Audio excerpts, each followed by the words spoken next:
Welcome back to the ongoing series of expert interviews conducted by Astrid Research and Advisory Services.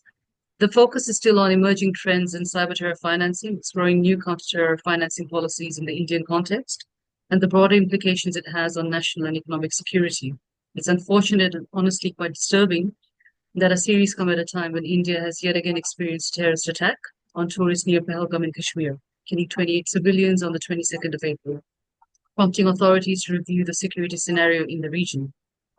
This has also raised questions about the emerging trends in terror funding as being crucial to the overall understanding of the terrorism threat landscape in India. In that context, we are indeed delighted to have Mr. Kabir Taneja here with us for our third expert interview of the series. Welcome, Kabir. Thank you so much. Mr. Kabir Taneja is the Deputy Director and Fellow with the Strategic Studies Program at the Observer Research Foundation in Delhi. His work focuses on foreign policy, security, and counterterrorism, with a focus on Middle East and Asia. Kabir has been a visiting fellow at the International Institute for Strategic Studies in Bahrain, a guest scholar at the Fridtjof Nansen Institute in Norway. He has also been a scholar at the Takshashila Institute in New Delhi and a special correspondent at the Sunday Guardian. So thank you once again for taking the time up for this interview, and we'll head straight into the questions. Yeah, thanks.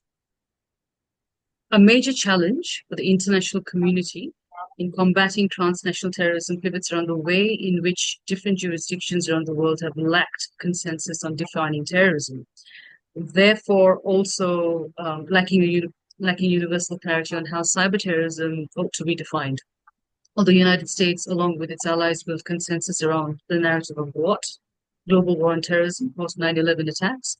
However, considering that incidences of cyber attacks, cyber espionage, cyber warfare have increased ever since, is it important for countries such as India to establish a universal definition for cyber terrorism to ensure international cooperation in the efforts to combat terror financing?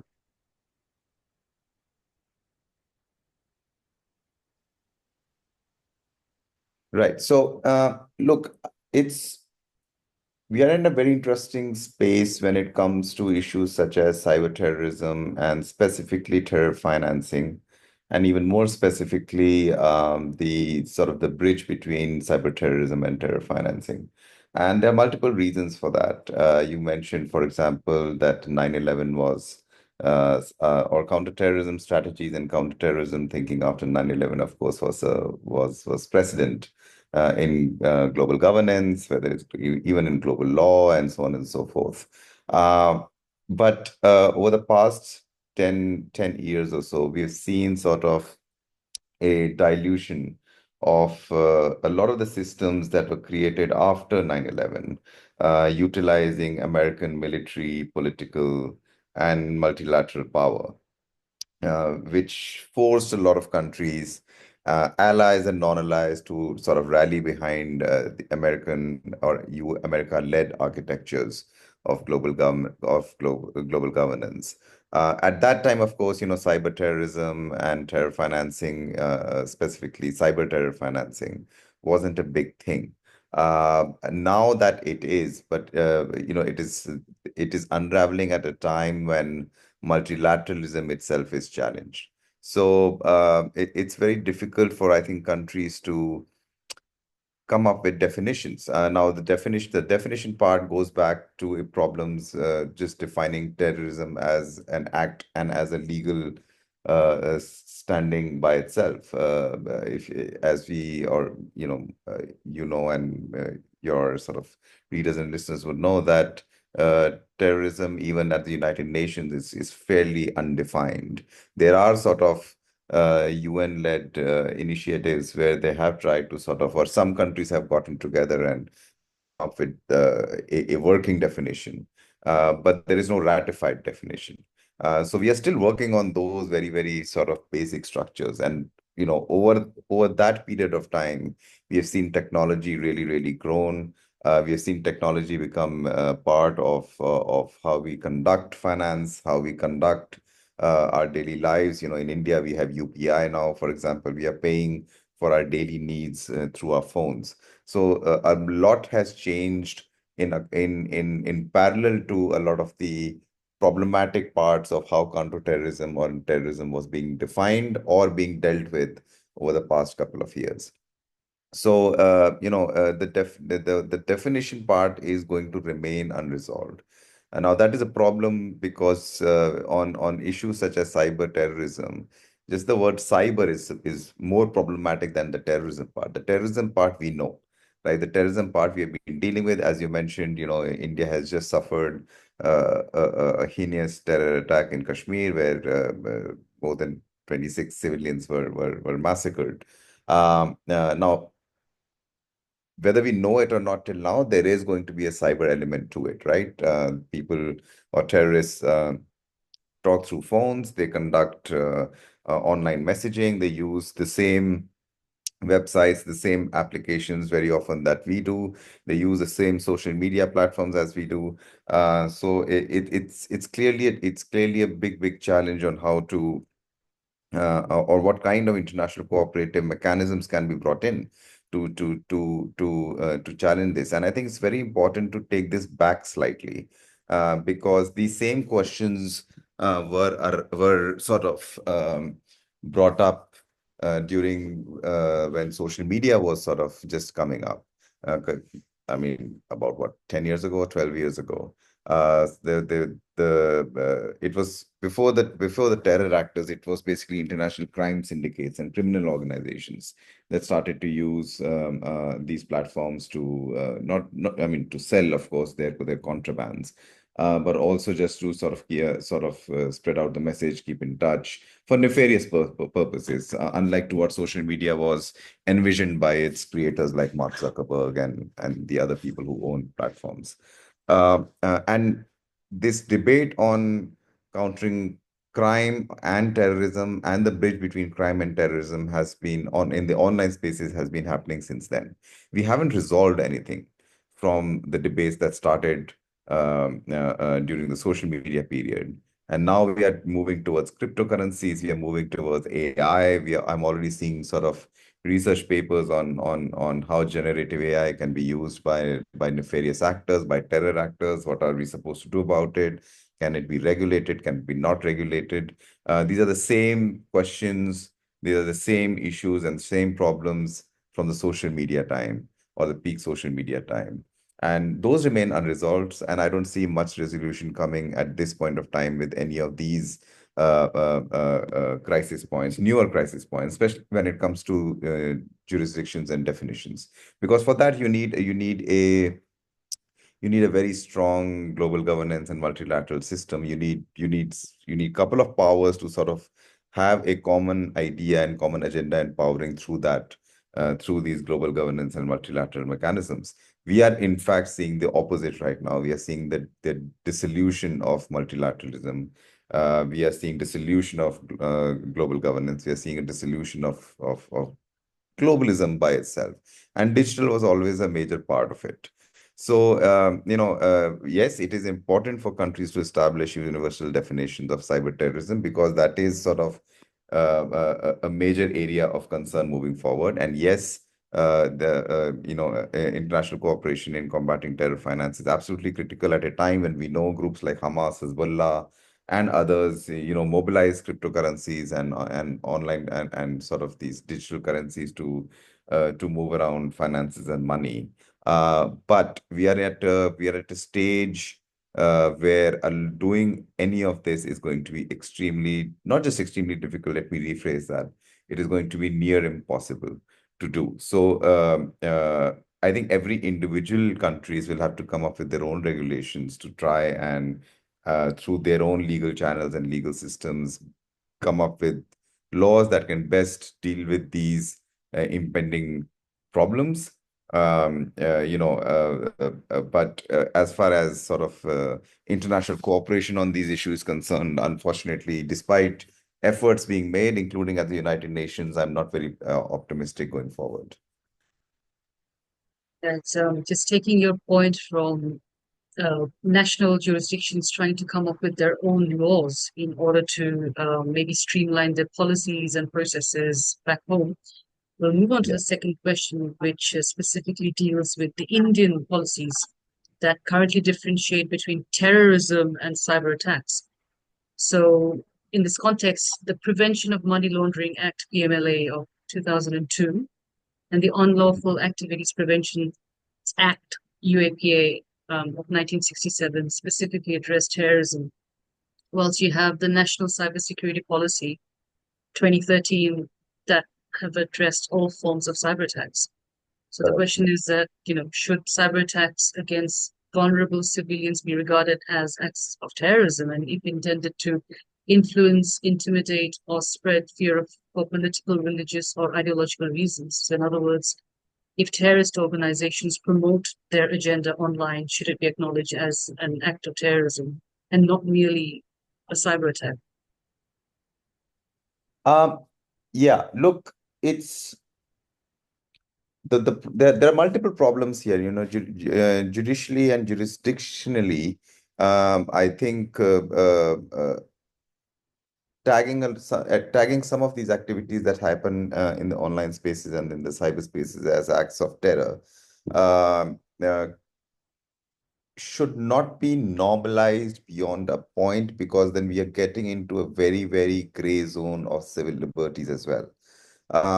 So there has to be a level, or there has to be a very foolproof architecture of laws of developed in a very, very steadfast and a mature manner, if that was going to be the case. Now, that means that if these kind of laws are being constructed, or even existing laws such as the UAPA and so on and so forth are being empowered further, there need to be equal checks and balances that give the public sphere some sort of, not oversight, but some sort of access into information on how these laws are being conducted, because otherwise um, uh, uh, uh, abuse of such laws by the state itself is going to be a concern moving forward, considering how much we are sort of getting entangled and intermingled with digital spaces.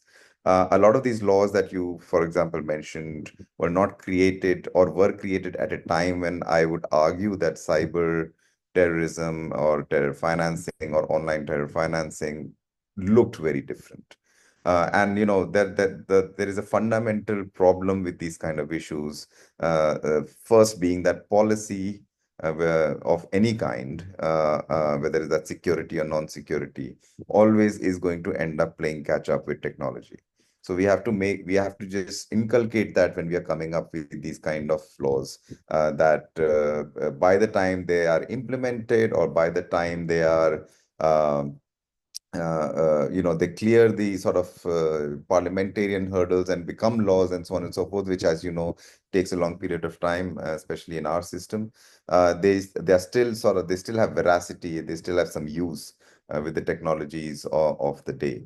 And unfortunately, I don't envision that happening, because we are always going to play catch up to technology as far as policy is concerned. So, the other sort of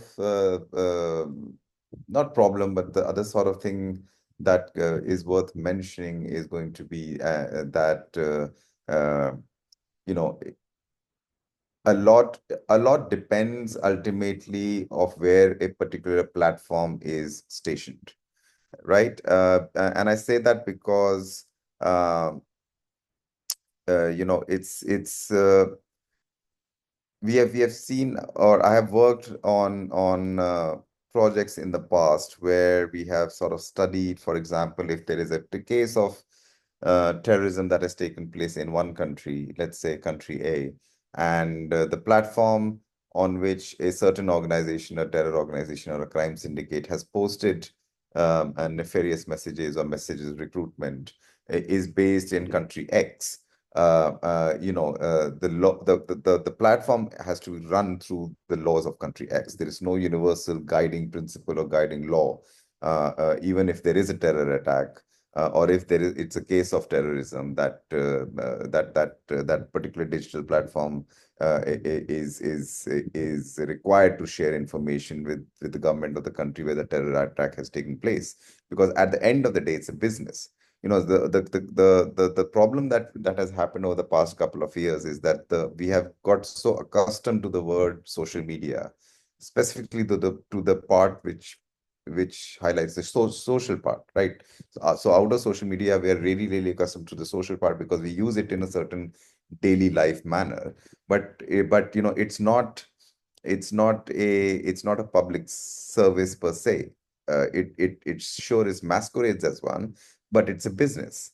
And that automatically means that there's a corporate entity behind it. It's sort of run by corporate laws. It is going to protect its bottom line, and it is going to sort of make sure that its interests are protected first and foremost as a business. And that's a problem when we are coming up with laws on terror finance or cybercrime or cyber warfare and so on and so forth, specifically in this age where gray area warfare is increasing. Laws that we have, for example, yes, they have been sort of upgraded in the past. Even laws sort of pertaining to terror activities on social media platforms. India was really late to the game. Like in most such cases, even as a counter example, the threats posed by not the same thing, but threat posed by drones. We came very late to the party on how to sort of gauge that threat, this new kind of threat that has come into play. So we are already as law enforcement or as security agencies far behind, and we are expecting judicial agencies to come up with laws that are more sort of in tune and in align with the threats that are happening in, let's say, May 2025. By the time these laws are upgraded, it is, let's say, May 2026. The technology and the threat perceptions have moved. So I think there is a broader debate that needs to happen here on not just what kind of laws are needed, but how those laws are formulated and how those laws are upgraded, and the time scale taken to do this, so that we can at least minimize gaps between technology and policy, which by itself will seriously help the security agencies and security thinking in how to control or how to manage. I think control is the wrong word, but how to manage these new sort of almost Hydra-like threats of terror financing online and cyber threats.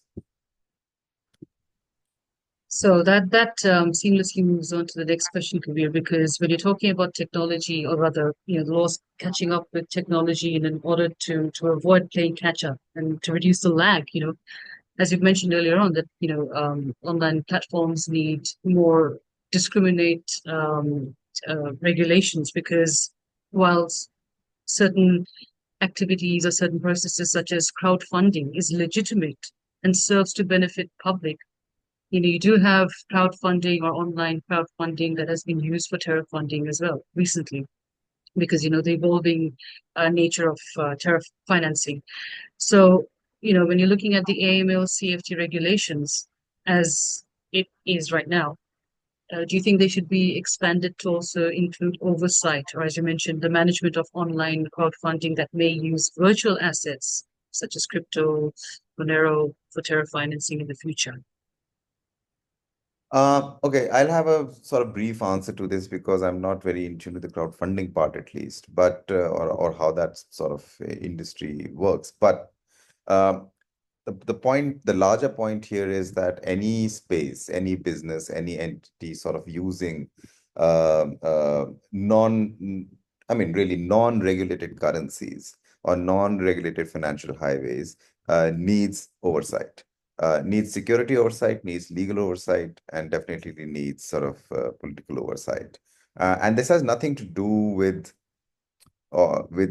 either crowdsourcing as an activity or as a way of raising legitimate funds as well. But it's a conundrum that goes back, decades or if not centuries. The Hawala system was a very similar problem. It was just in the physical world where money was moved and often nefariously between actors and used for outcomes that were sometimes in the nature of terrorism. Uh, so the fundamentals haven't changed. It's just the technologies have changed.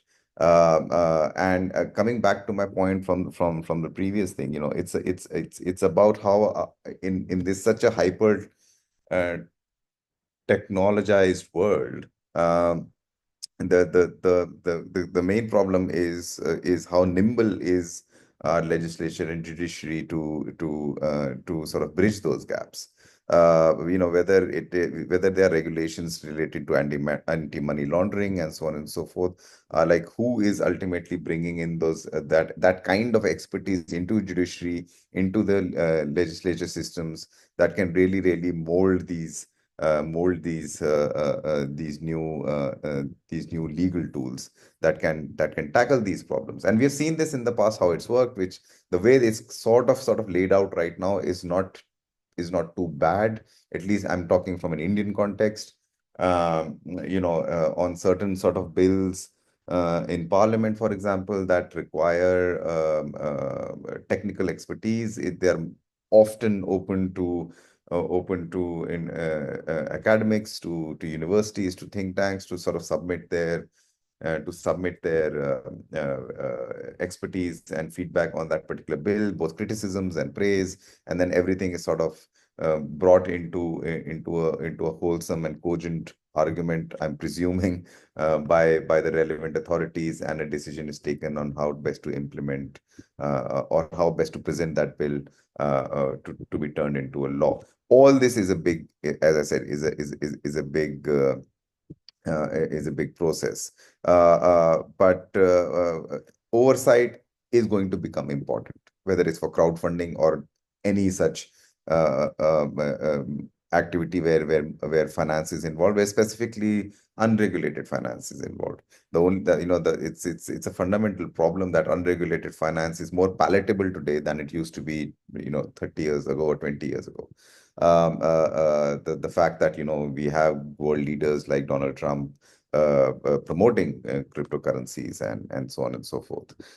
So that's a challenge in itself, right? How do you ultimately regulate something that is both politically and financially moving at such a fast pace? That's a broader debate, of course. But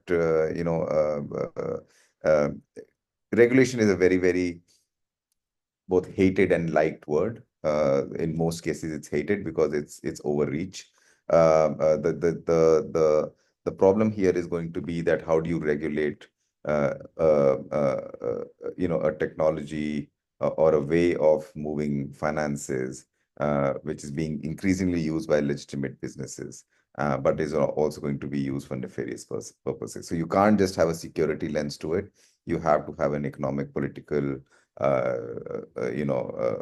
societal and cultural variables added into these things when you're talking about regulating, whether it's AML or CFT regulations. I think we're pretty much towards the end of the interview. Since you have addressed the broader governance lens, and you've mentioned that you have to look at the regulation aspect from a social, cultural perspective as well. One thing that I'd like to uh, question regarding this whole situation is how would you, or rather, what kind of profiling strategies would you use to predict online users with malicious intent? Because that pretty much begins the whole circuit or the vicious cycle of terror financing without falling prey to communalism or any such divisive politics. That's a very good question, and I wish I had more time to think about it. But I think one sort of look, there are often sort of we come across these debates that privacy is a massive issue when it comes to sort of online regulation, online presence, and so on and so forth, specifically from a government point of view of how much a government needs to be involved in the online spaces. But you can't, of course, privacy is also a bit, this is my personal view, of course, privacy is also a bit of a 20th century concept now. I think we lost the battle of privacy a long time ago. There are still, of course, actors and players out there that are trying to sort of fight the good fight so to speak, on privacy. But I think privacy has been a lost battle a long time ago. But having said that, I think as far as profiling strategies go, basic online profiling, of course, is more. Um, has more depth if you're just sort of profiling individuals in public spaces, because most people are online. They have sort of their opinions, their views, and so on and so forth everywhere. But as if you're sort of targeting terror actors, if you're targeting professional terror actors, groups, for example, that have been at it for a long period of time, but are only sort of upskilling themselves into these new spaces, is always, I think, as far as profiling strategies goes, is always better to start analog and move into digital rather than starting digital and moving into analog, because most of the terror actors that we deal with are not new in nature per se.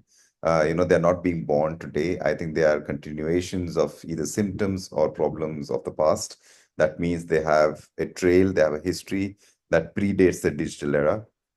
So I think when it comes to profiling strategies, moving from analog to digital rather than digital first and then to analog is something that may well be more fruitful than this sort of this mania that we have seen these days of open source intelligence and so on and so forth. We saw in Ukraine, which the Americans sort of utilized in a very interesting manner. But when it comes to more intricate things such as financial crimes, financial backgrounds, movement of money and currencies, and so on and so forth. I think the starting old school and moving into the new school would be more beneficial than anything else. That pretty much ends the interview, Kabir. Any concluding remarks? No, I think that's all for now. Thank you very much for your time and all the best for your future. Thank you so much. Thanks. Thank you.